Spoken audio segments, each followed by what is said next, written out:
Sometimes the person who disappears wasn't trying to hurt anyone. They were trying to stop something inside themselves from breaking completely. From the outside, it looks cold, sudden, even cruel. But inside, it often feels like drowning in slow motion. One more text can feel heavier than a real emergency. One more conversation can feel like standing barefoot on broken glass. So they go silent, not because nothing mattered, because too much did. Some people cut everyone off when connection stops feeling safe, even if nobody notices. They still care, but caring has started to cost more than they can carry. And when that happens, explanation becomes one more emotional bill they can't afford. That's the part most people never see.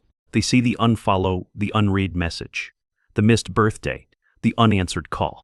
They don't see the shaking hand hovering over the screen for 20 minutes. They don't see the stomach knot forming before every familiar name appears. They don't see the private exhaustion behind one simple question. Why didn't you just say something? Because saying something sounds easy when your nervous system isn't already overloaded. Because explaining pain requires energy, clarity, and trust. And some people run out of all three at once. There are people who vanish after betrayal. There are people who vanish after months of pretending they were okay. There are people who vanish because every relationship started feeling like unpaid emotional labor. And there are people who vanish because nobody ever taught them how to leave honestly. They learn how to endure. They learn how to absorb. They learned how to smile while resentment quietly filled the room. Then one day, endurance stops looking strong and starts feeling deadly. So they choose distance before they choose another performance. This doesn't always come from drama. Sometimes it comes from years of tiny emotional paper cuts. The friend who only calls when they need something. The family member who turns every conversation into guilt. The partner who says they care but never really listens. The workplace where being reliable slowly becomes being emotionally available to everyone. None of those moments seem big enough by themselves, but the body keeps score in quieter ways. It remembers how often you swallowed your real reaction. It remembers how often you answered with politeness instead of truth.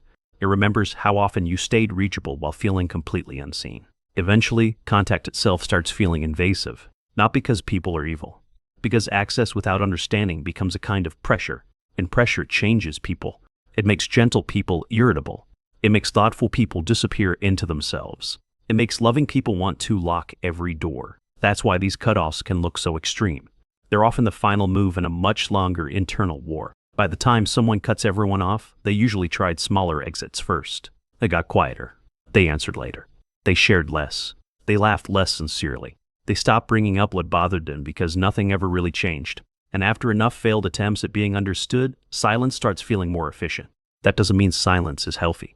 It means silence can feel cleaner than repeated disappointment. For some people, explaining themselves feels more dangerous than disappearing. Maybe every honest conversation in childhood turned into punishment. Maybe vulnerability was used against them the moment they opened up. Maybe every boundary they tried to set got mocked, minimized, or ignored.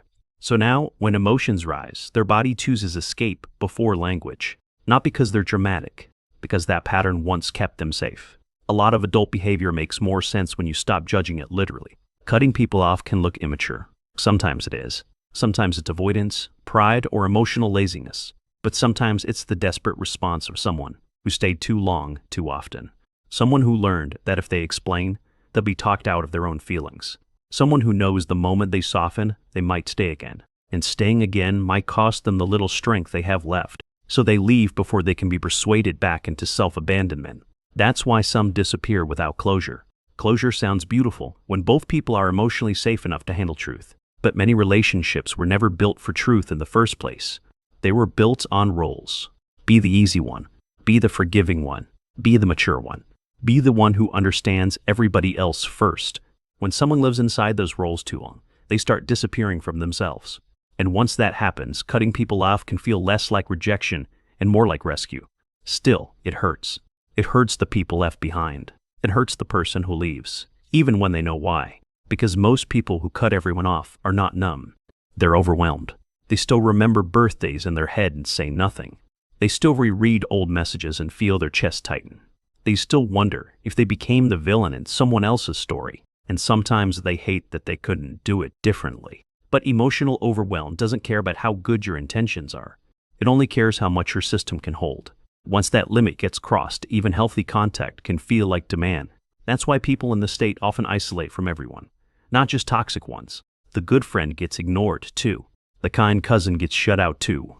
The person who did nothing wrong still gets silence. Because when your internal world is in survival mode, nuance disappears first. Everything starts feeling like too much.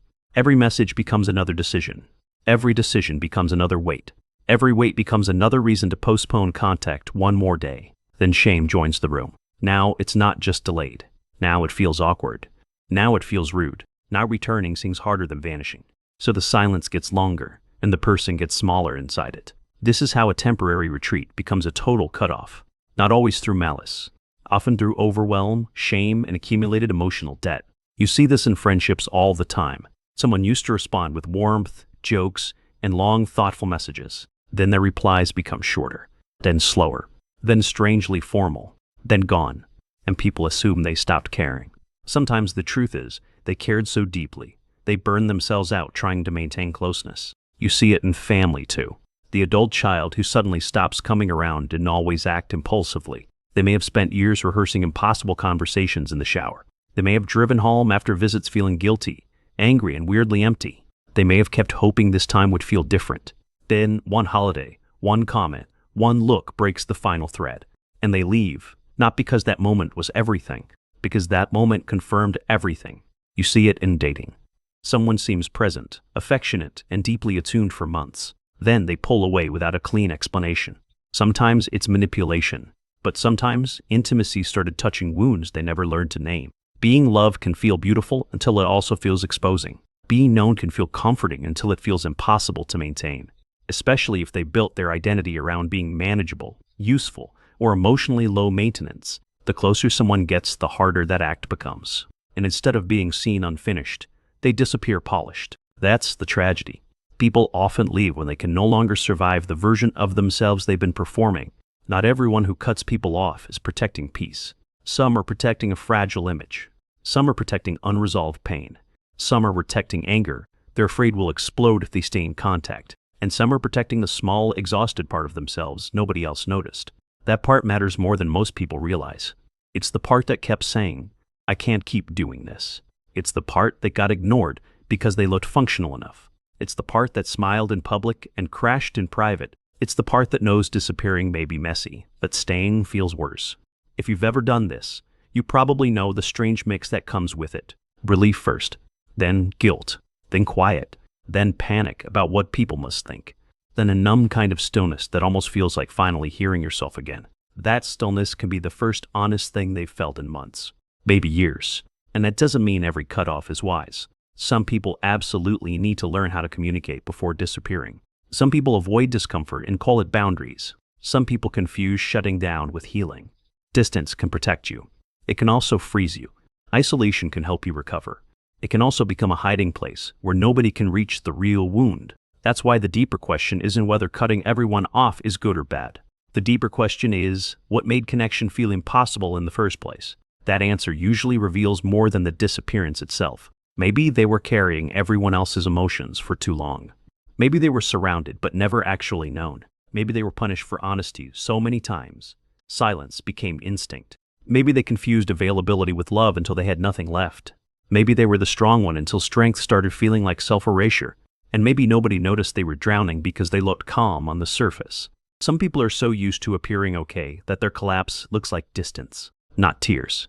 Not breakdowns. Distance. Canceled plans.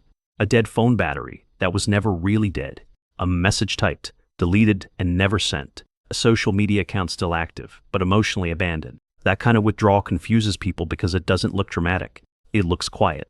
But quiet pain can be the most dangerous kind, because it gets misread as attitude when it's really depletion. It gets called selfish when it's actually survival. It gets labeled heartless when the truth is their heart got overwhelmed. And overwhelmed people don't always know how to be graceful. Sometimes they shut the door too hard. Sometimes they disappear without offering the ending other people deserve. Sometimes they choose self-protection in a form that creates new pain. That doesn't make them monsters. It makes them human in a way people rarely talk about honestly. Human beings don't always leave cleanly. They leave when they're confused. They leave when they're ashamed. They leave when they've hit emotional numbness and can't fake warmth anymore. They leave when explaining would require reopening wounds they barely survived closing. And sometimes, if we're honest, they leave because nobody listened while they were still trying. That part is hard to admit. People love closure stories with clear heroes and villains. Real life is usually sadder than that. Sometimes one person disappears. Sometimes another person spends years saying they never saw it coming. And both can be telling the truth. Because what looks sudden from the outside is often ancient on the inside. The cutoff happened late. The detachment happened quietly, long before anyone noticed. That's why this behavior feels so personal to the people left behind. It is personal, but it's not always about worth. A person can leave your life and still love you in complicated ways. A person can care about you and still not feel safe enough to stay. A person can miss you and still no contact will cost too much. That contradiction breaks people's brains because they want simpler answers. But human attachment has never been simple, especially for people who learned early that closeness comes with confusion, guilt, or emotional danger. Those people often grow into adults who crave connection and fear it equally. They want to be understood without needing to explain themselves again. They want intimacy without pressure. They want closeness without losing access to their own inner life. And when relationships stop offering that possibility, they disappear before they can be swallowed. So if someone cut everyone off without explaining, don't rush to one story. Sometimes it was avoidance. Sometimes it was cruelty.